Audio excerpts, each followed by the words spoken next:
नमस्कार दोस्तों। आज हम बात करेंगे कफ एंड कोल्ड के बारे में और उसके ट्रीटमेंट के बारे में। तो मैं डॉक्टर आलोक, आपका मेरे चैनल में बहुत बहुत स्वागत है। आइए स्टार्ट करते हैं।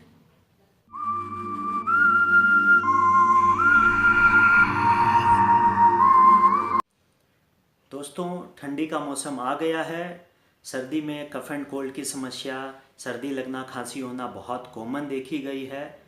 आपको भी सर्दी खांसी होती होगी, मेरे को भी होती है, फैमिली में भी सबको होती ही रहती है, बच्चों में वैसे ज़्यादा होती है। तो साल में 2-3 बार अगर सर्दी खांसी होती है तो इसको नॉर्मल समझा जाता है। इसके लिए कोई हमें स्पेशल ट्रीटमेंट लेने की दरकार नहीं है। लेकिन अगर कफ एंड कोल्ड, सर्दी खांसी जल्दी जल्दी होने लगे, हर महीने होने लगे, हर दूसरे महीने होने लगे, तो इसका मतलब है कि हमें थोड़ा ध्यान देने की दरकार है। तो आइए पहले बात करते हैं कि सर्दी खांसी में होता क्या है।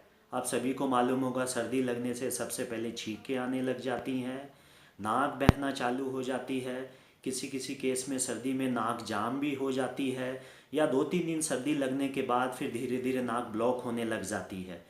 इस नोज़ ब्लॉक होने के कारण हमें ब्रीदिंग लेने में भी प्रॉब्लम होती है। स्पेशली जब हम सोते हैं उस समय हमारी नाक बिल्कुल बंद हो जाती है, हमें रियलाइज़ भी नहीं होता, बट हम नाक की बजाय मुंह से सांस लेना चालू कर देते हैं।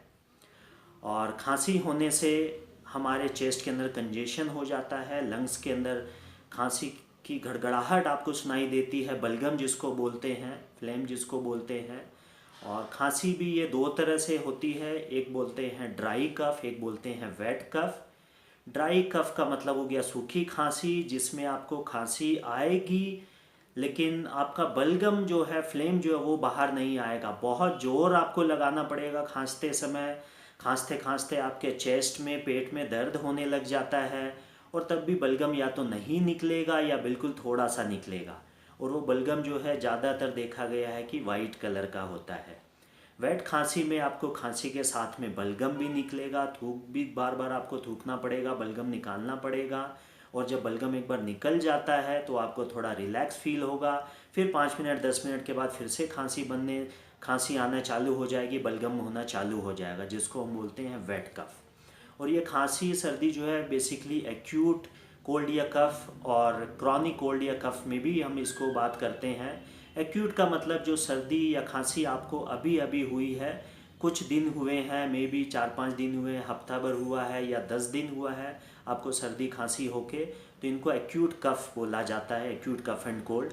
विद इन 1 मंथ के अंदर जो भी ये सर्दी या खांसी आपको हो रखी है, और 1 महीने के अंदर अंदर अगर आपको सर्दी खांसी हुई और कंटिन्यूसली 1 मंथ के अंदर तक बनी हुई है, तो उसको एक्यूट कफ बोलते हैं। अगर ये सर्दी या खांसी आपकी 1 मंथ से ज़्यादा हो गई है तो फिर यह क्रॉनिक कफ एंड कोल्ड के अंदर में आता है। जनरली देखा गया है कि एक्यूट कफ एंड कोल्ड में आपका जो फ्लेम बलगम होता है वो जनरली वाइट कलर का होता है। बट जब ये एक सर्दी खांसी क्रॉनिक बन जाती है तो यही बलगम आपका येलो कलर जैसा हो जाता है। येलो कलर का मतलब है कि क्रॉनिक कफ एंड कोल्ड है, आपके अंदर में चेस्ट में, लंग्स में कहीं ना कहीं इन्फेक्शन ज़रूर है, और क्रॉनिक के केस में आपको प्रॉपर ट्रीटमेंट लेने की सख्त दरकार है।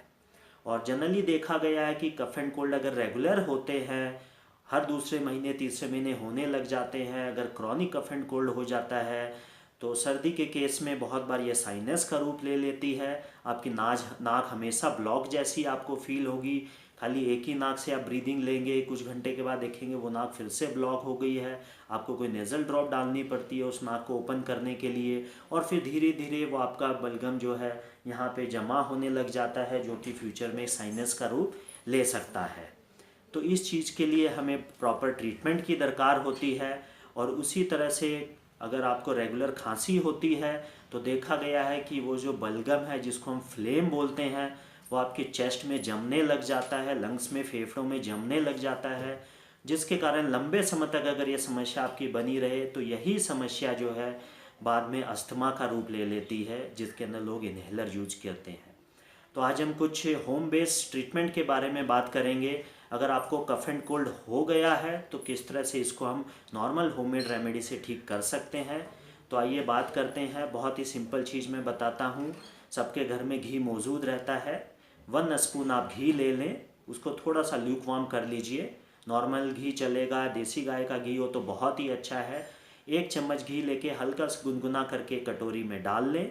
उसके बाद उसमें आधी चम्मच चीनी डाल लें, नॉर्मल शुगर जो हम किचन में यूज करते हैं, और आधी चम्मच जो है ब्लैक पेपर पाउडर, काली मिर्च जो बोलते हैं, उसका पाउडर बना के हाफ स्पून वो भी उसी कटोरी में डाल के तीनों चीज़ों को अच्छे तरह से आप मिक्स कर लें। और मिक्स करने के बाद एक ये डोज़ आपकी तैयार होगी, जिसको आपको सुबह सुबह खाली पेट लेना है। सुबह सुबह खाली पेट लेना है बिना ब्रेकफास्ट किए, और इसको खाने के बाद 1 आवर तक आपको और कुछ भी नहीं लेना है, पानी तो गलती से भी नहीं पीना है।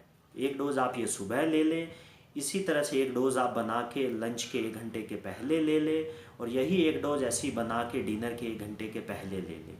ये प्रोसेस, ये प्रक्रिया आप 3 दिन तक रेगुलर कीजिए। 1 चम्मच सुबह, 1 चम्मच दिन में, 1 चम्मच रात में, 1 चम्मच घी, आधी चम्मच चीनी, आधी चम्मच ब्लैक पेपर पाउडर मिक्स करके लेना है इसको। और जब भी बनाएं तो हमेशा फ्रेश बनाएं। 3 दिन तक आप रेगुलर लें तो आप देखेंगे आपकी छींकें जो आ रही हैं उसमें आराम हो रहा है, रनिंग नोज़ में आराम हो रहा है, स्पेशली जो आपको खांसी है उसके अंदर बहुत ही सुंदर और कारगर रिजल्ट होते हैं इसके। 3 दिन लेके उसके बाद बंद कर दें। फिर दरकार हो तो 15 दिन के बाद दोबारा एक बार लिया जा सकता है, कोई नुकसान नहीं है, कोई भी साइड इफ़ेक्ट नहीं है। 10 साल से कम उम्र के बच्चों को अगर आप ये देते हैं तो इसकी क्वांटिटी आप आधी कर दें। तो ये तो हो गया अगर कफ एंड कोल्ड हुई है तो उसके ट्रीटमेंट के बारे में। अब बात करते हैं अगर आपको रेगुलर कफ एंड कोल्ड होता है, हर दूसरे तीसरे महीने होता रहता है, इसका मतलब आपके बॉडी के इम्यून सिस्टम काफ़ी ज़्यादा वीक हो गया है, आपके लंग्स के अंदर, चेस्ट में बार बार इन्फेक्शन होता है। तो इसको कैसे ठीक किया जाए? तो उसके लिए एक बहुत ही सुंदर होममेड रेमेडी है जिसको हम बोलते हैं दालचीनी, सिनामेन पाउडर, सिनामेन बोलते हैं, दालचीनी ये भी हमारे किचन का एक पार्ट है, स्पाइस आइटम होता है।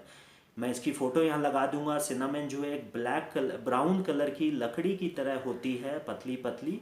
ये आपको ग्रोसरी स्टोर में अवेलेबल हो जाएगी, वो आप परचेज कर लें और इसको घर में मिक्सर में पीस के इसका पाउडर आप बना के रख लें, किसी जार के अंदर बर्नी में रख लें। लेना कैसे है? सुबह सुबह आधी चम्मच इस दालचीनी का पाउडर और उसमें आधी चम्मच आप शहद मिला लें। आधी चम्मच दालचीनी पाउडर, आधी चम्मच उसमें शहद मिक्स करके सुबह सुबह आपको खाली पेट ये लेना है। उसके बाद 1 आवर तक कुछ भी नहीं लेना है। ये प्रोसेस आप रेगुलर 1.5 मंथ तक कीजिए और आप देखेंगे कि आपकी जो कफ एंड कोल्ड की समस्या है जो रेगुलर हुआ करती है, धीरे धीरे उसकी फ्रिक्वेंसी कम होती चली जाएगी, आपकी बॉडी का इम्यून सिस्टम बिल्डअप होता चला जाएगा और आप पहले से बहुत ज़्यादा बेहतर फील करेंगे।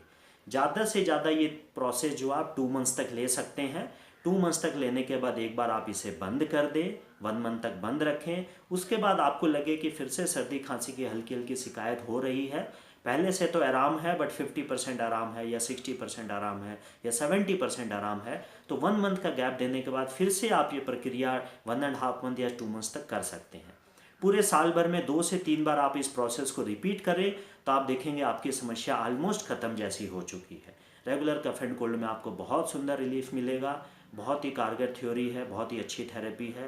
हज़ारों पेशेंटों को हम बताते हैं, मैं खुद भी घर में यूज करता हूँ, फैमिली मेम्बर को भी यूज करवाता हूँ, बहुत ही सुंदर रिजल्ट आते हैं। तो आशा करता हूँ आपको आज का ये वीडियो, ये इन्फॉर्मेशन, ये ट्रीटमेंट आपको पसंद आया होगा। अगर पसंद आया तो नीचे लाइक का बटन है उसको आप ज़रूर क्लिक करें। अपने यार दोस्तों की हेल्प करने के लिए आगे इस वीडियो को शेयर करें, शेयर बटन पे क्लिक करें। और अभी तक अगर आपने मेरे चैनल को सब्सक्राइब नहीं किया है तो नीचे जो रेड कलर का सब्सक्राइब बटन है उस पर क्लिक करना ना भूलें। इस पर सब्सक्राइब होने के बाद साथ में एक बेल नोटिफिकेशन है उसको भी क्लिक करें, क्योंकि इस तरह के इन्फॉर्मेटिव वीडियो मैं बताता रहूँगा, बनाता रहूँगा। तो जैसे ही वीडियो बना के मैं अपलोड करूँगा, नोटिफिकेशन क्लिक करने के बाद वो वीडियो आपको तुरंत आपके मोबाइल के ऊपर नोटिफिकेशन में आ जाएंगे। तो आशा करता हूँ आपने काफ़ी अच्छा हेल्थ बेनिफिट उठाया होगा इस वीडियो से। और इसी चीज़ के साथ thank you very much, all the very best to you.